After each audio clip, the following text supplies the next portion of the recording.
ഓരോ ജില്ലകളിലെയും തെരഞ്ഞെടുപ്പ് ചിത്രം എങ്ങനെയാണ് എന്ന് അവിടെയുള്ള പ്രതിനിധികളിൽ നിന്നും നേരിട്ട് അറിയുക തന്നെയാണ് ഏറ്റവും പ്രധാനപ്പെട്ട കാര്യം. അപ്പോൾ തിരുവനന്തപുരം കഴിഞ്ഞു, കൊല്ലം കഴിഞ്ഞു, നമുക്കിനി നേരെ എറണാകുളത്തേക്ക് പോകാം. എറണാകുളത്ത് പോളിംഗ് ശതമാനത്തിൽ കുതിച്ചു നിൽക്കുന്ന ഒരു പ്രതീതി, ആ ഒരു സാഹചര്യമായിരുന്നു നമുക്ക് കാണുവാൻ സാധിച്ചത്. തെരഞ്ഞെടുപ്പ് കമ്മീഷന്റെ അന്തിമ കണക്കനുസരിച്ച് 79.89% എറണാകുളം ജില്ലയിലെ പോളിംഗ്. 84.09% രേഖപ്പെടുത്തിയ കുന്നത്തുനാട് മണ്ഡലത്തിലാണ് ഏറ്റവും ഉയർന്ന പോളിംഗ് രേഖപ്പെടുത്തിയിരിക്കുന്നത്. അങ്കമാലിയിലാണ് ഏറ്റവും കുറവ് പോളിംഗ് ഉണ്ടായിരിക്കുന്നത്. അപ്പോൾ ഈ ഒരു സാഹചര്യത്തെ നമുക്ക് വളരെ വ്യക്തമായി ഉമേഷിൽ നിന്ന് തന്നെ അറിയാം. ഉമേഷ് കൂടി ചേരുകയാണ് നമ്മളോടൊപ്പം. ഉമേഷ്, എന്തായാലും ഗുഡ് മോർണിംഗ്. ഇന്നത്തെ ഒരു ദിവസം അനാലിസിസിന്റെ ദിവസമാണ്. ഇന്നലത്തെ ഒരു കനത്ത പോളിംഗിന് ശേഷം ഓരോ മുന്നണികളും ആ പോളിംഗ് ആർക്കാണ് പ്രയോജനപ്പെടുത്തിയത് എന്ന കാര്യത്തിലാണ് ഒരു കണക്കുകൂട്ടലാണ് പ്രധാനമായും നടന്നുകൊണ്ടിരിക്കുന്നത്. അപ്പോൾ എറണാകുളം ജില്ലയിലെ ഒരു നിലവിലത്തെ സാഹചര്യം എന്താണ്, എങ്ങനെ പ്രതീക്ഷിക്കാം?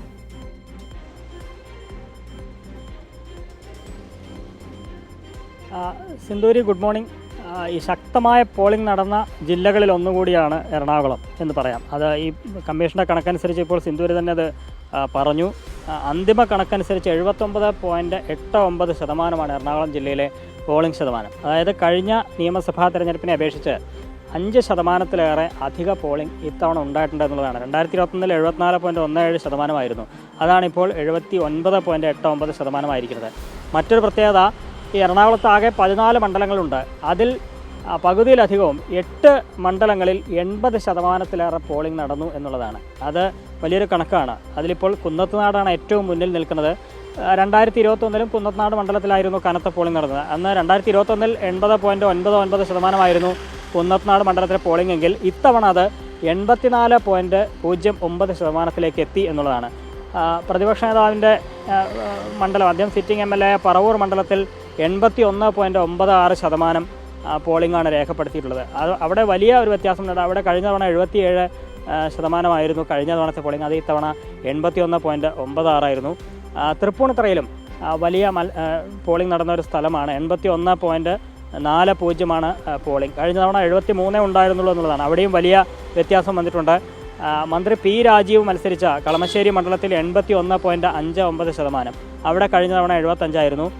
ഒപ്പം വൈപ്പിൻ, കൊച്ചി, പെരുമ്പാവൂർ, ആലുവ ഈ 4 മണ്ഡലങ്ങളിലും 80%-ലേറെ പോളിംഗ് നടന്നു. ഏറ്റവും കുറവ് അങ്കമാലിയിലാണ്. 75.62% പോളിംഗാണ് അങ്കമാലിയിൽ രേഖപ്പെടുത്തിയത്. എങ്കിലും താരതമ്യേന വലിയ പോളിംഗാണ് ജില്ലയിൽ രേഖപ്പെടുത്തിയെന്ന് പറയാം. കാരണം ഏറ്റവും കുറഞ്ഞ പോളിംഗ് ശതമാനമുള്ള അങ്കമാലിയിൽ തന്നെ 75.62% പോളിംഗ് രേഖപ്പെടുത്തിയിട്ടുണ്ട്. അപ്പോൾ 75% മുകളിലാണ് ജില്ലയിലെ എല്ലാ മണ്ഡലത്തിലെങ്കിലും പോളിംഗ് എന്നുള്ളതാണ്. അതിൽ തന്നെ 8 മണ്ഡലങ്ങളിൽ 80%-ലേറെ പോളിംഗും നടന്നിട്ടുണ്ട് എന്നുള്ളതാണ്.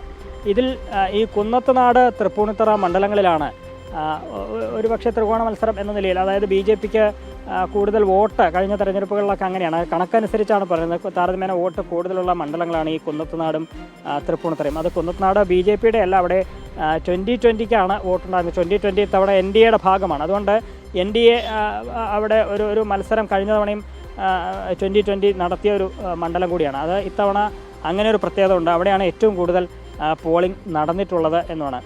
പക്ഷേ കഴിഞ്ഞ ദിവസമൊക്കെ LDF സ്ഥാനാർത്ഥി PV ശ്രീനിജനൊക്കെ അദ്ദേഹത്തിൻ്റെ പ്രതീക്ഷ പങ്കുവച്ചു.